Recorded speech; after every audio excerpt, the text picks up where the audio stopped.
আপনারা? যদি নবীর মর্যাদা না থাকতো তাহলে নবীকে কষ্ট দিন আল্লাহ জাহান্নাম ঘোষণা করতো না। এখানে বোঝা যায় রাসূলের মর্যাদা অনেক। আপনাদেরকে আমি আর একটু বলে দেই বন্ধু, সূরা কাউসার পড়ছেননি? ইন্না আ'তাইনাকাল কাউসার ফাসাল্লি লিরাব্বিকা ওয়ানহার ইন্না শানিয়াকা হুয়াল আবতার। সূরা কাউসার ছোট্ট একটা আয়াত, ঠিক কিনা বলেন? ছোট্ট একটা সূরা। এই যে সূরা কাউসার নাজিল হলো, কাউসার মানে হলো নিয়ামত, ঠিক কিনা বলেন? সূরা কাউসার কেন নাজিল হয়েছে জানেন? বন্ধু, আমার নবীকে যখন আবতার বলা হলো, আমার আল্লাহ সহ্য করতে পারলো না। নবীজিকে নির্বংশ, নিঃসন্তান বলে, নিঃস্ব বলে যখন আখ্যায়িত করলো, আমার আল্লাহ সহ্য করতে পারলো না। আমার আল্লাহ সূরা কাউসার পাঠিয়ে দিলেন। হাবিব, আমি আল্লাহ আপনাকে জানিয়ে দিলাম, আমি আল্লাহ আপনাকে জানিয়ে দিলাম গো, আজকে যারা আপনাকে আবতার বলেছে তারাই হবে কাল হাসরের দিন আবতার। যারা আপনি নবীকে প্রাণের চাইতে বেশি ভালোবাসবে গো, আপনার সন্তান তুল্য উম্মতের জন্য বরাদ্দ করে দিলাম ওই হাউজে কাউসার। আর জোরে কন্যা সুবহানাল্লাহ, আর জোরে।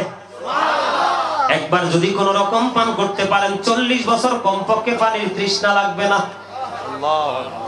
এটা মর্যাদা কিনা বলেন? আরো জোরে। আমি ছিলাম কোথায়, এসেছি আবার এই দিকে বন্ধু, একটু বোঝাতে হবে। আমার আল্লাহ যখন প্রশ্ন করলেন আপনার আমার প্রাণের নবীকে, আমার নবী বললেন, আল্লাহ আপনি তো ভালো জানেন, আপনি একটু আমার কাছে আসেন। এই সুজন, আপনারা খেয়াল করবেন বিষয়টা, হাদিস শরীফের ভাষা। আমার আল্লাহর সবই আছে, তবে কুদরতি আল্লাহ রাব্বুল আলামিনের কুদরতি হাত মোবারক আমার নবীজির দুই কাঁধ মোবারকের মধ্যখানে রাখলেন। সুবহানাল্লাহ বলেন। বলতেছে আমার নবীজি কাঁধ মোবারকের মধ্যে যখন রাখলেন, হাদিস শরীফ প্রমাণ করতেছে, আমার নবী বললেন, আল্লাহ রাব্বুল আলামিনের কুদরতি হাত মোবারক যখন আমার দুই কাঁধের মধ্যখানে রাখা হলো, হৃদয় পর্যন্ত আমার শীতলতা চলে আসলো। আমি দুনিয়ার শুরু থেকে শেষ পর্যন্ত, আওয়াল থেকে আখের পর্যন্ত যা কিছু হয় রে, যা কিছু হচ্ছে, যা কিছু হবে, আমি নবী সব কিছু দেখে নিয়েছি। এক হাদিসের মধ্যে এসেছে, অন্য হাদিসের মধ্যে এসেছে, আল্লাহ রাব্বুল আলামিন সবকিছু কেমন ভাবে দেখতে পেয়েছে। একটা মানুষ তার হাতের তালুটাকে যেমনি ভাবে স্পষ্ট দেখতে পায়। আপনারা হাতটা তোলেন একটু প্র্যাকটিক্যালি, আপনারা হাতের তালুর দিকে নজর দেন, দেখতে কোনো অসুবিধা আসেনি? একেবারে স্পষ্ট না, একেবারে কোনো বাধা আসেনি। আমার নবীজি প্রমাণ দিয়েছে, হাদিস শরীফের মধ্যে এসেছে, হাতের তালুটা যেমনি করে স্পষ্ট দেখা যায়, আমার নবী শুরু থেকে শেষ পর্যন্ত সবকিছু এতটাই স্পষ্ট দেখে নিয়েছে। আর জোরে বলেন না সুবহানাল্লাহ। আরেকটু মহব্বতে, এই বোঝার দেখার ক্ষমতা দিয়েছে কে? এটা আমার নবীর ইজ্জত কিনা? বলতেছিলাম বন্ধু, মুসা নবী, 8জন নবীকে আল্লাহ রাব্বুল আলামিন স্বর্গীয় উপাধি দিয়েছেন। কয়জন? একজন হলো আদম সফিউল্লাহ, আরেকজন হলো নূহ নজিউল্লাহ, আরেকজন হলো দাউদ খলিফাতুল্লাহ, একজন হলো ইব্রাহিম খলিলুল্লাহ, আরেকজন হলো ইসমাঈল জবিউল্লাহ, আছে না নাই? একজন হলো মুসা কালিমুল্লাহ, আরেকজন হলো ঈসা রুহুল্লাহ, আরেকজন হলো হযরত মুহাম্মদ রাসূলুল্লাহ সাল্লাল্লাহু আলাইহি ওয়াসাল্লাম। এর মধ্যে মুসা কালিমুল্লাহ, মুসা স্পোক টু আল্লাহ, মুসা আল্লাহর সাথে কথা বলেছেন। কি করেছেন? আল্লাহর সাথে কথা বলেছেন বন্ধু। মুসা নবী আল্লাহর কাছে দাওয়াত চাইলো, আল্লাহ রাব্বুল আলামিন সেটা গ্রহণ করলেন না। আর আপনার আমার নবীকে আল্লাহ রাব্বুল আলামিন নিজেই দাওয়াত করে নিয়েছেন, আল্লাহর নিয়ামত সব কিছু পরিদর্শন করিয়েছেন।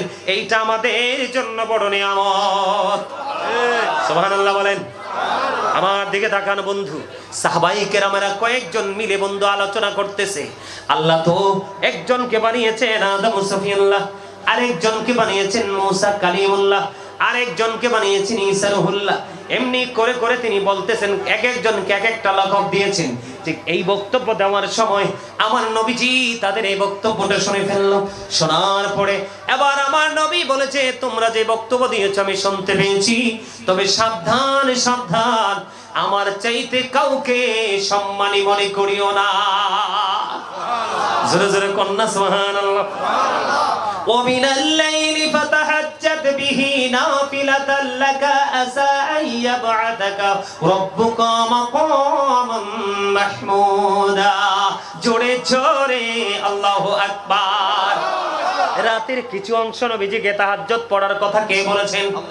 আল্লাহ রাব্বুল আলামিন আরো বলে দিয়েছে, অচিরেই আপনাকে মাকামে মাহমুদে অধিষ্ঠিত করা হবে, যেই জায়গায় দাঁড়িয়ে আমার রাসূল প্রশংসা করবে। আমার দিকে তাকান, নবীজি জবান দ্বারা বলতেছেন, সেই দিন প্রশংসার ঝান্ডা আমি নবীর হাতের মধ্যে থাকবে।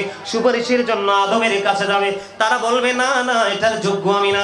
মূসার কাছে যাবে, না না যোগ্য না। এমনি করে করে সবাই নাকচ করে দিবে বন্ধু। কিন্তু আপনার আমার প্রাণের নবীর কাছে থাকবে প্রশংসার ঝান্ডা। ওই প্রশংসার ঝান্ডার ছায়াতলে সবাই এসে হাজির হয়ে যাবে। জোরে জোরে কন্যা সুবহানাল্লাহ। আমার নবী বলেছেন, সেই দিন আমি আল্লাহর দরবারে সুপারিশ করব, আর আমার সুপারিশটা সর্বপ্রথম কবুল করা হবে, গ্রহণ করা হবে। আমি জান্নাতের কর্নারা দিব সর্বপ্রথম। ফেরেশতা প্রশ্ন করবে, আপনি কে? আমি পরিচয় দিব, আমি হাবিবুল্লাহ। আমি সর্বপ্রথম জান্নাতে পবিত্র কদম বাড়িয়ে দেব। ও আমার দুনিয়ার উম্মত, তোমরা শোনো গো, সেই দিন আমার সাথে সর্বপ্রথম জান্নাতে আমার উম্মতের বিশাল একটা দল যাবে রে। সেই দলটা হলো পৃথিবীর গরিব দল। আরো জোরে দেখবেন, নবীকে ভালোবাসে যারা গরিব মানুষ, নির্ভেজাল ভাবে নিখুঁত ভাবে ভালোবাসে। যুগে যুগে যত নবী রাসূল পৃথিবীতে এসেছে, তাদের প্রতি সর্বপ্রথম ঈমান কিন্তু গরিবরাই এনেছে। এই জন্য গরিবরা জান্নাতে বসবাসের বয়স 500 বছর হয়ে যাবে, ধনীরা এখনো হিসাবের মধ্যে থাকবে। কি বুঝলেন? এখানে মর্যাদা আছে না নাই? আরো জোরে বলেন। আরেকটু মজার খবর শোনাবো, নবীর মর্যাদা নিয়ে আরেকটু হাদিস শোনাবো। মজার পিসের মানুষটি বিরিয়ানি লাই আইছে। ভাই তোমরা মুখে তালা দিয়ে বসে থাকো, বিরিয়ানির ডাবল দিতে বলবো আজকে। সামনের তারা তাবারুক লাগবে না, ঠিক আছে না? যারা ওয়াজ শুনবে তারা তাবারুক লাগবে না, যারা শুনবে না তাদের তাবারুক লাগবে, যারা শুনবে না তাদের জন্য ডাবল তাবারুকের প্যাকেট। আপনারা টিশো দিবেন না? দিবে। আমার সামনের মুসল্লিরা পিছনের তাদেরকে দিবে। আলহামদুলিল্লাহ বলেন। আল্লাহ কবুল করে নিক। চিন্তা করছে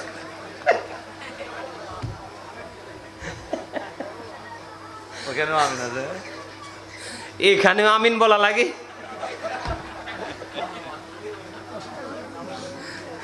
আচ্ছা যাও, আলহামদুলিল্লাহ বলেন। আরো জোরে, আরে আরেকটু মহব্বতে। বন্ধুরে আমার, আমার দিকে প্রাণটা খুলে একটু নজর দিয়ে কথাগুলো শোনেন। হৃদয়ের জানালাটাকে ওপেন করে দাও। আমার নবীজি বললেন, দেখেন নবীজিকে কেমন করে ভালোবাসতেন সাহাবায়ে কেরাম।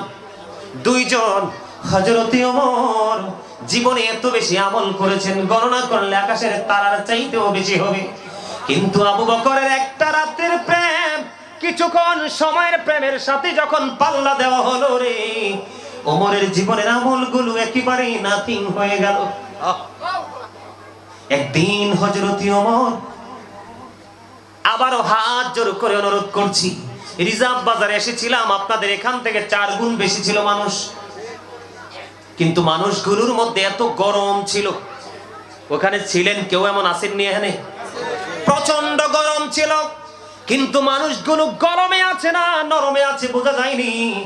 শুহাদায়ে কারবালার আলোচনা করেছিলাম, ঠিক কিনা বলেন?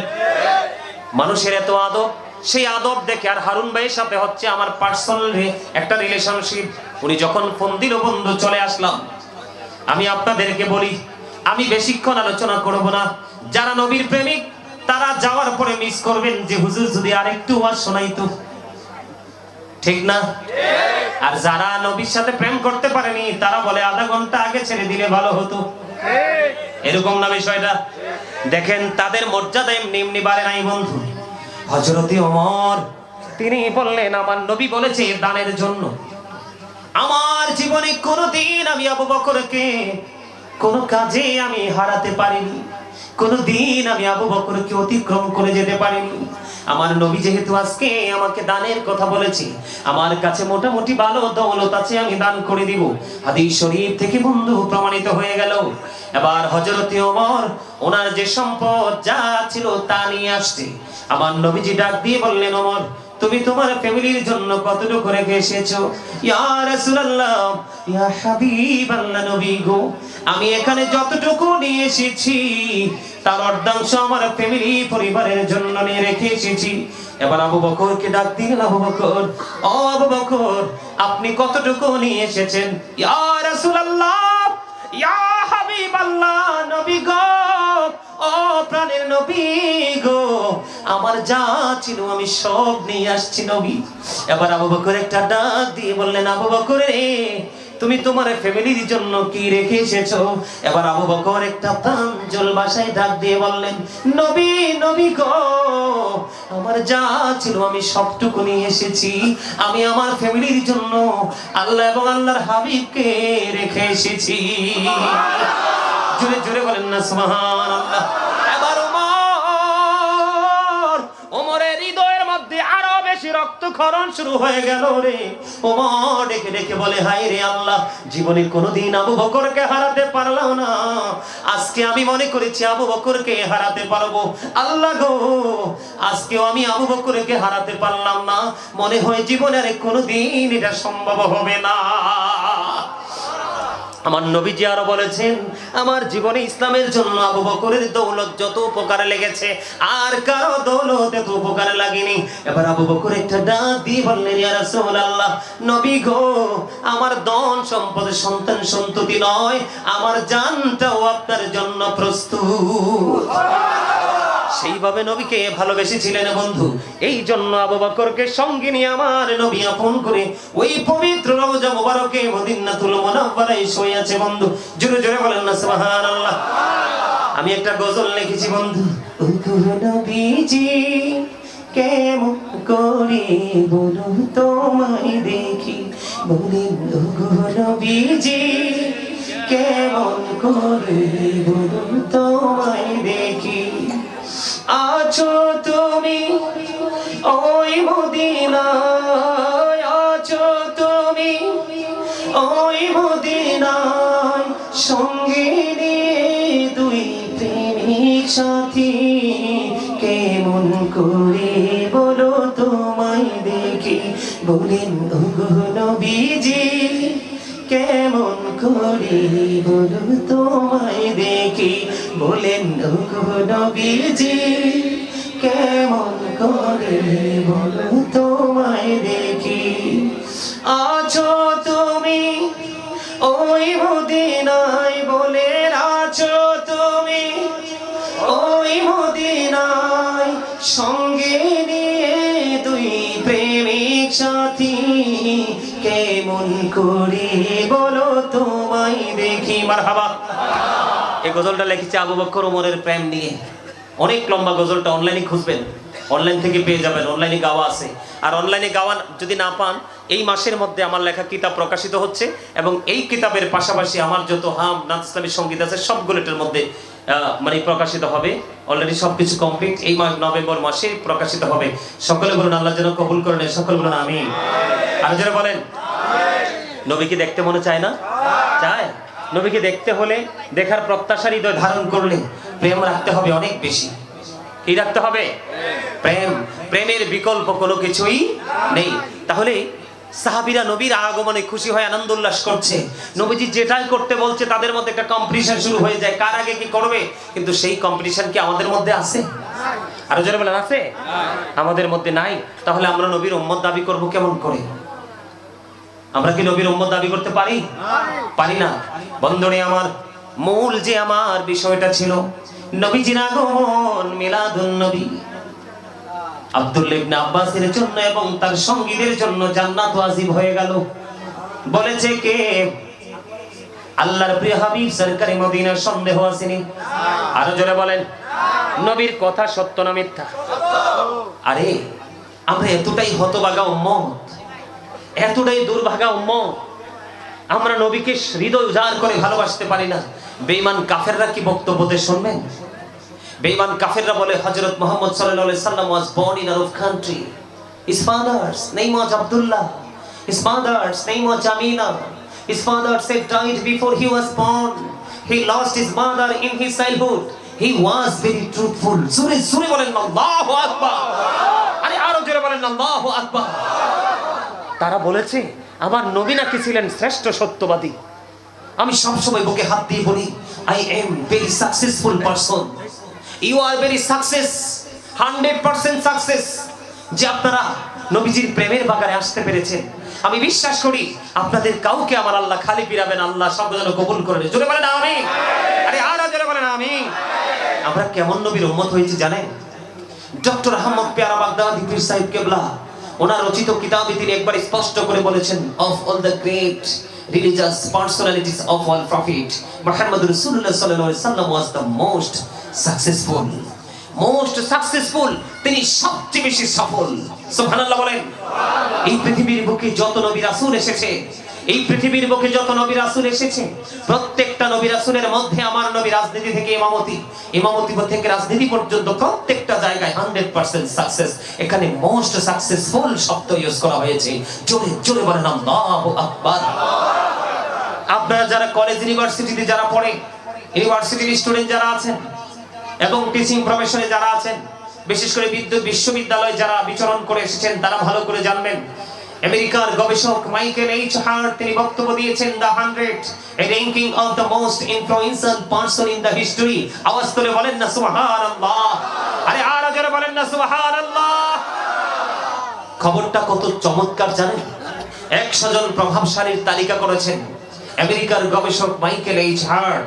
তিনি 100 জন প্রভাবশালীর মধ্যে সবচেয়ে ইনফ্লুয়েন্সিয়াল দ্বারা সবচেয়ে বেশি সফল, সবচেয়ে শ্রেষ্ঠ প্রভাবশালী হিসাবে আপনার আমার প্রাণের নবীকে আখ্যায়িত করেছেন।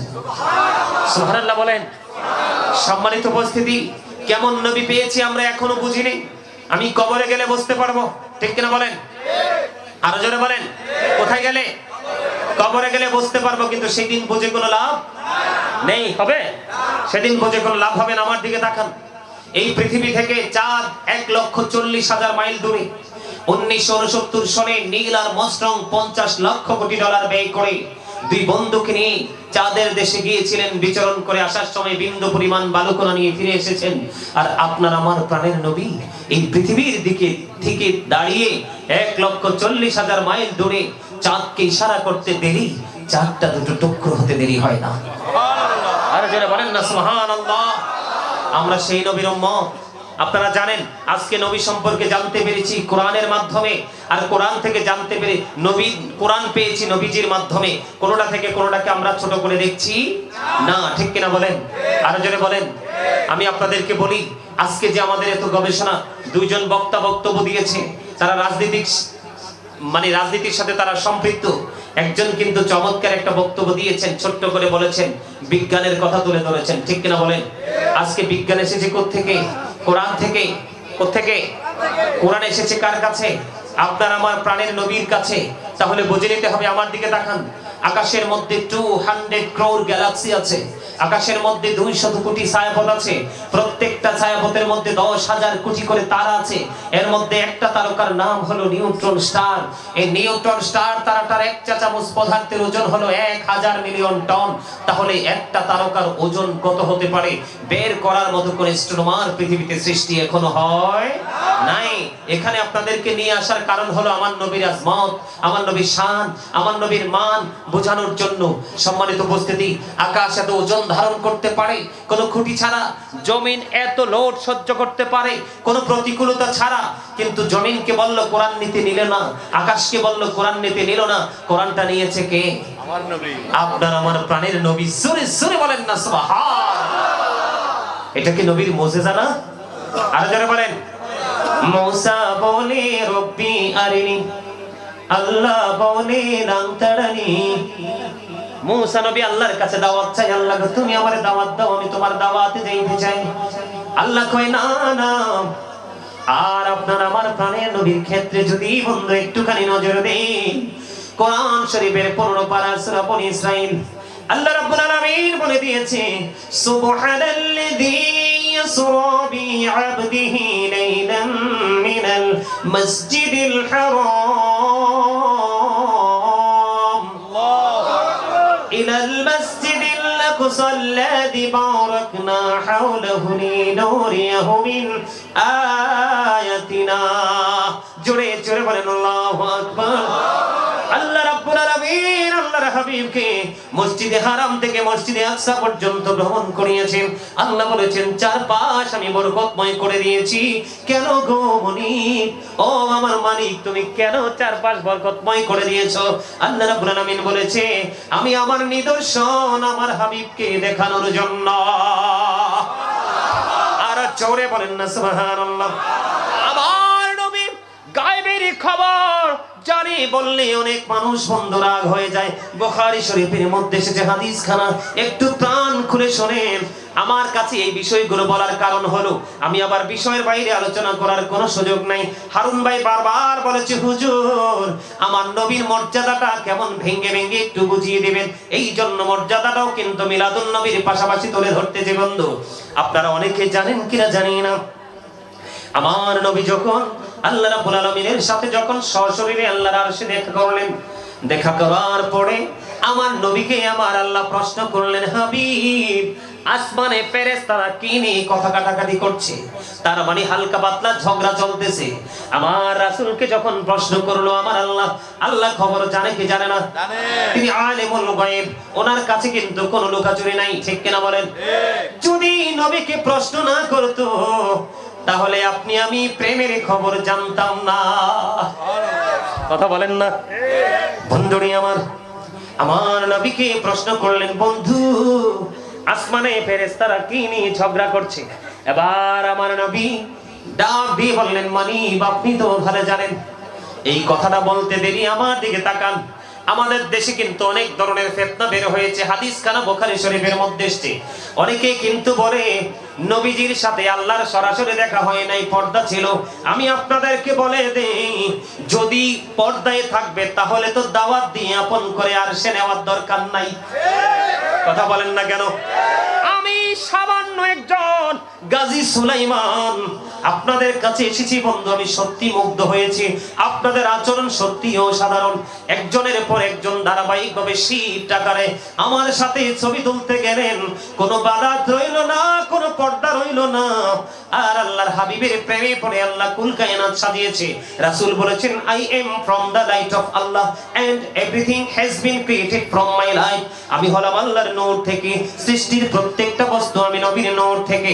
বন্ধুরে আমার নবীকে যখন প্রশ্ন করা হলো আল্লাহ সর্বপ্রথম কি সৃষ্টি করেছে, আমার নবী বলেছেন I was A profit when Adam was mixture of water and mud. আমি ওই সময় নবী, আমি তখন নবী যখন আদম ছিল কাদা মাটির মাঝে। আওয়াজ করে বলেন না সুবহানাল্লাহ, আর জোরে বলেন না সুবহানাল্লাহ। তাফসীরে রুহুল বায়ানের ৩য় খণ্ড ৫৪৩ পৃষ্ঠা উল্লেখ রয়েছে। হযরত আবু হুরায়রা রাদিয়াল্লাহু তাআলা আনহু থেকে হাদিস কানা বর্ণিত। আমার নবী একদিন জিবরাইলকে প্রশ্ন করলেন ভাই জিবরাইল তোমার বয়স কত? জিবরাইল ডেকে ডেকে বললেন ইয়া রাসূলুল্লাহ আমার বয়স কত আমি বলতে পারবো না। কয়েল ধরাইছেন না? কয়েল শুলা না, মানে আমার চোখ জ্বলতেছে, এটা বন্ধ করতে হবে। ফ্যান না ছাড়া তো বাঁচবো না, ফ্যান লাগবে। কিন্তু ধোঁয়া আমার কাছে মনে হচ্ছে কয়েলের ধোঁয়া আসতেছে, মনে হচ্ছে যেন। আমার দিকে তাকান বন্ধু, একটু গভীর মন দিয়ে শোনেন। জিবরাইলকে প্রশ্ন করেছেন কে? আল্লাহর প্রিয় হাবিব সরকারে মদিনা। তাফসীরে রুহুল বায়ানের ৩য় খণ্ড ৫৪৩ পৃষ্ঠা উল্লেখ। হাদিসের রাবী হলেন হযরত আবু হুরায়রা।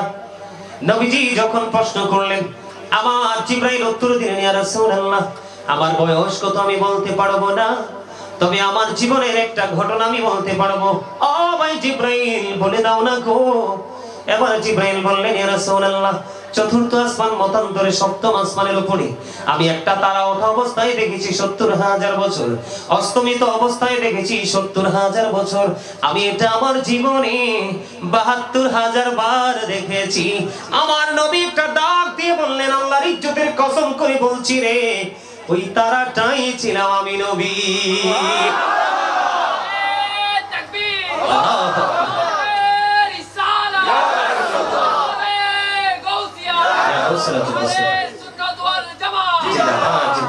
আলহামদুলিল্লাহ বলেন। মর্যাদা বোঝা যায়নি, আরো জোরে বলেন। আল্লাহ আরো বলেছেন Allah is all in all, follow his law and light for eternal success. Allah রাব্বুল আলামিন বলেছেন আল্লাহ আমাদের জন্য দুটি জিনিস দিয়েছেন, ল এন্ড লাইট। ল মানে বুঝেন, আইন। আমরা উকিলদেরকে কখনো ব্যারিস্টার বলি, কখনো লয়ার বলি, কখনো অ্যাডভোকেট বলি, মূলত কিন্তু তারা আইনের মানুষ, ঠিক কিনা বলেন? আল্লাহ বলেছে আমি তোমাদের জন্য দিয়েছি ল এন্ড লাইট। লাইট হলো ইংলিশ শব্দ, এই লাইটের আরবি হলো নূর, বাংলা হলো আলো। এখন নূর কইলে অনেকের মাথা গরম হয়ে যায়। আরে ভাই, তুমি ওয়ার্ড মিনিং বুঝো না, এটা তো তোমার সমস্যা, কিন্তু এই সমস্যা কেন অন্যের কাঁধে চাপিয়ে দাও, ঠিক কিনা বলেন? আরে জোরে। নূরের তো অনেক প্রকার আছে, আছে না? এই যে লাইট, এখন আলো দূর হয়, অন্ধকার নাই আমাদের এখানে, এটাও তো নূর। এই যে আমি দিনের কথা বলতেছি, কোরআন হাদিসের কথা বলতেছি, এটাও তো নূর। নবীজি কি কোন অংশে কি নূর না বলার সুযোগ আছে? আচ্ছা আপনারা বলেন, নবীজি আসার আগে অন্ধকার ছিল না? তো নবীজি আসার পরে তো অন্ধকার দূর হয়ে গেছে, তো এটাই তো নূর। এটাও সহজ ভাষাটাও কিন্তু অনেকে বুঝে না বন্ধু। আল্লাহ বলেছেন ল এন্ড লাইট, তোমাদের জন্য আইন এবং লাইট দিয়েছি। কারণ আইন প্রণেতা আমি তোমাদের কাছে পাঠিয়ে দিয়েছি আইন বোঝানোর জন্য, এটা হলো নবী। আর আইন হলো আল্লাহর কোরআন, আল্লাহর হাবিবের মাধ্যমে আল্লাহ রাব্বুল আলামিন দিয়ে দিয়েছেন ফর ইটারনাল সাকসেস। তাহলেই তোমরা পরিপূর্ণ সফল হতে পারবে। এখানে কিন্তু কোরআন ধরবা, নবী ছাড়বা, তুমি সফল হতে পারবা না, ঠিক কিনা বলেন? এখানে মর্যাদা বোঝা যায় কিনা? আল্লাহর কোরআনে আল্লাহ আরো বলেছেন ইন্নাল্লাযীনা ইউযুনাল্লাহা ওয়া রাসূলাহু লা'নাহুমুল্লাহু ফিদ দুনিয়া ওয়াল আখিরাহ ওয়া আ'আদ্দা লাহুম আযাবাম মুহিনা। আল্লাহ রাব্বুল আলামিন বলেছেন আল্লাহ এবং আল্লাহর হাবিবকে যারা কষ্ট দেয়, আল্লাহ তাদেরকে দুনিয়া এবং আখিরাতে কি করেছেন? লানত দিয়েছেন, অভিশপ্ত করেছেন। ওয়া আ'আদ্দা লাহুম আযাবাম মুহিনা, তাদের জন্য ভয়ঙ্কর সাজা বরাদ্দ করে রেখেছে। এখানে নবীর শান আছে না নাই? আরে বোঝেননি আমার কথা, বুঝেননি আপনারা? যদি নবীর মর্যাদা না থাকতো তাহলে নবীকে কষ্ট দিন আল্লাহ জাহান্নাম ঘোষণা করতো না। এখানে বোঝা যায় রাসূলের মর্যাদা অনেক। আপনাদেরকে আমি আর একটু বলে দেই বন্ধু, সূরা কাউসার পড়ছেননি? ইন্না আ'তাইনাকাল কাউসার ফাসাল্লি লিরাব্বিকা ওয়ানহার ইন্না শানিয়াকা হুয়াল আবতার। সূরা কাউসার ছোট্ট একটা আয়াত, ঠিক কিনা বলেন? ছোট্ট একটা সূরা। এই যে সূরা কাউসার নাজিল হলো, কাউসার মানে হলো নিয়ামত, ঠিক কিনা বলেন? সূরা কাউসার কেন নাজিল হয়েছে জানেন? বন্ধু, আমার নবীকে যখন আবতার বলা হলো, আমার আল্লাহ সহ্য করতে পারলো না। নবীজিকে নির্বংশ, নিঃসন্তান বলে, নিঃস্ব বলে যখন আখ্যায়িত করলো, আমার আল্লাহ সহ্য করতে পারলো না। আমার আল্লাহ সূরা কাউসার পাঠিয়ে দিলেন। হাবিব, আমি আল্লাহ আপনাকে জানিয়ে দিলাম, আমি আপনার আল্লাহ আপনাকে জানিয়ে দিলাম গো, আজকে যারা আপনাকে আবতার বলেছে তারাই হবে কাল হাসরের দিন আবতার। যারা আপনি নবীকে প্রাণের চাইতে বেশি ভালোবাসবে গো, আপনার সন্তান তুল্য উম্মতের জন্য বরাদ্দ করে দিলাম ওই হাউজে কাউসার। আরে জোরে কন্যা সুবহানাল্লাহ, আরে জোরে। একবার যদি কোন রকম পান করতে পারেন 40 বছর কমপক্ষে পানির তৃষ্ণা লাগবে না। এটা মর্যাদা কিনা বলেন? আরো জোরে। আমি ছিলাম কোথায়, এসেছি আবার এইদিকে বন্ধু, একটু বোঝাতে হবে। আমার আল্লাহ যখন প্রশ্ন করলেন আপনার আমার প্রাণের নবীকে, আমার নবী বললেন আল্লাহ আপনি তো ভালো জানেন, আপনি একটু আমার কাছে আসেন। এই সুজন, আপনারা খেয়াল করবেন বিষয়টা, হাদিস শরীফের ভাষা। আমার আল্লাহর সবই আছে, তবে কুদরতি আল্লাহ রাব্বুল আলামিনের কুদরতি হাত মোবারক আমার নবীজির দুই কাঁধ মোবারকের মধ্যখানে রাখলেন। সুবহানাল্লাহ বলেন। বলতেছে আমার নবীজি কাঁধ মোবারকের মধ্যে যখন রাখলেন, হাদিস শরীফ প্রমাণ করতেছে, আমার নবী বললেন আল্লাহ রাব্বুল আলামিনের কুদরতি হাত মোবারক যখন আমার দুই কাঁধের মধ্যখানে রাখা হলো, হৃদয় পর্যন্ত আমার শীতলতা চলে আসলো। আমি দুনিয়ার শুরু থেকে শেষ পর্যন্ত, আওয়াল থেকে আখের পর্যন্ত যা কিছু হয় রে, যা কিছু হচ্ছে, যা কিছু হবে, আমি নবী সব কিছু দেখে নিয়েছি। এক হাদিসের মধ্যে এসেছে, অন্য হাদিসের মধ্যে এসেছে আল্লাহ রাব্বুল আলামিন সবকিছু কেমন ভাবে দেখতে পেয়েছে। একটা মানুষ তার হাতের তালুটাকে যেমনি ভাবে স্পষ্ট দেখতে পায়। আপনারা হাতটা তোলেন একটু প্র্যাকটিক্যালি, আপনারা হাতের তালুর দিকে নজর দেন, দেখতে কোনো অসুবিধা আসেনি? একেবারে স্পষ্ট না? একেবারে কোনো বাধা আসেনি। আমার নবীজি প্রমাণ দিয়েছে, হাদিস শরীফের মধ্যে এসেছে, হাতের তালুটা যেমনি করে স্পষ্ট দেখা যায়, আমার নবী শুরু থেকে শেষ পর্যন্ত সবকিছু এতটাই স্পষ্ট দেখে নিয়েছে। আর জোরে বলেন না সুবহানাল্লাহ। আরেকটু মহব্বতে, এই বোঝার দেখার ক্ষমতা দিয়েছে কে? এটা আমার নবীর ইজ্জত কিনা? বলতেছিলাম বন্ধু, মুসা নবী, 8জন নবীকে আল্লাহ রাব্বুল আলামিন স্বর্গীয় উপাধি দিয়েছেন। কয়জন? একজন হলো আদম সফিউল্লাহ, আরেকজন হলো নূহ নাজিউল্লাহ, আরেকজন হলো দাউদ খলিফাতুল্লাহ, একজন হলো ইব্রাহিম খলিলুল্লাহ, আরেকজন হলো ইসমাঈল জবিউল্লাহ, আছে না নাই? একজন হলো মুসা কালিমুল্লাহ, আরেকজন হলো ঈসা রুহুল্লাহ, আরেকজন হলো হযরত মুহাম্মদ রাসূলুল্লাহ সাল্লাল্লাহু আলাইহি ওয়াসাল্লাম। এর মধ্যে মুসা কালিমুল্লাহ, মুসা স্পোক টু আল্লাহ, মুসা আল্লাহর সাথে কথা বলেছেন। কি করেছেন? আল্লাহর সাথে কথা বলেছেন। বন্ধু, মুসা নবী আল্লাহর কাছে দাওয়াত চাইলো, আল্লাহ রাব্বুল আলামিন সেটা গ্রহণ করলেন না। আর আপনার আমার নবীকে আল্লাহ রাব্বুল আলামিন নিজেই দাওয়াত করে নিয়েছেন, আল্লাহর নিয়ামত সব কিছু পরিদর্শন করিয়েছেন। এইটা আমাদের জন্য বড় নিয়ামত। সুবহানাল্লাহ বলেন। আমার দিকে তাকান বন্ধু, সাহাবায়ে কেরামেরা কয়েকজন মিলে বন্ধু আলোচনা করতেছে। আল্লাহ তো একজনকে বানিয়েছেন আদম সফিউল্লাহ, আরেকজনকে বানিয়েছেন মুসা কালিমুল্লাহ, আরেকজনকে বানিয়েছেন ঈসা রুহুল্লাহ। এমনি করে করে তিনি বলতেছেন, এক একজনকে এক একটা লকব দিয়েছেন। ঠিক এই বক্তব্য দেওয়ার সময় আমার নবীজি তাদের এই বক্তব্যটা শুনে ফেললো। শোনার পরে এবার আমার নবী বলেছে, তোমরা যে বক্তব্য দিয়েছো আমি শুনতে পেয়েছি, তবে সাবধান সাবধান, আমার চাইতে কাউকে সম্মানী মনে করিও না। জোরে জোরে কন্যা সুবহানাল্লাহ। ومن الليل فتهجد به نافلة لك عسى أن يبعثك ربك مقاما محمودا। জোরে জোরে আল্লাহু আকবার। রাতের কিছু অংশ নবীজিকে তাহাজ্জুদ পড়ার কথা কে বলেছেন? আল্লাহ রাব্বুল আলামিন আরো বলে দিয়েছে, অচিরে আপনাকে মাকামে মাহমুদে অধিষ্ঠিত করা হবে, যেই জায়গায় দাঁড়িয়ে আমার রাসূল প্রশংসা করবে। আমার দিকে তাকান, নবীজি জবান দ্বারা বলতেছেন, সেই দিন প্রশংসার ঝান্ডা আমি নবীর হাতের মধ্যে থাকবে। সুপারিশের জন্য আদমের কাছে যাবে, তারা বলবে না না এটার যোগ্য আমি না। মুসার কাছে যাবে, না না যোগ্য না। এমনি করে করে সবাই নাকচ করে দিবে বন্ধু। কিন্তু আপনার আমার প্রাণের নবীর কাছে থাকবে প্রশংসার ঝান্ডা। ওই প্রশংসার ঝান্ডার ছায়াতলে সবাই এসে হাজির হয়ে যাবে। জোরে জোরে কন্যা সুবহানাল্লাহ।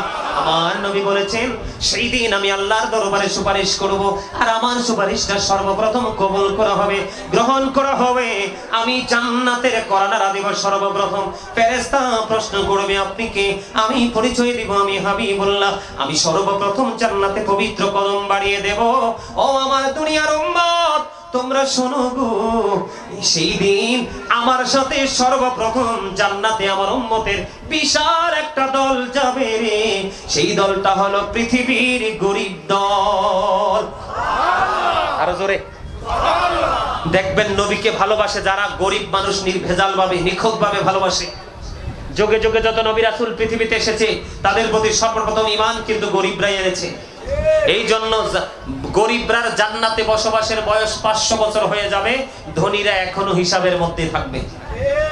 কি বুঝলেন? এখানে মর্যাদা আছে না নাই? আরো জোরে বলেন।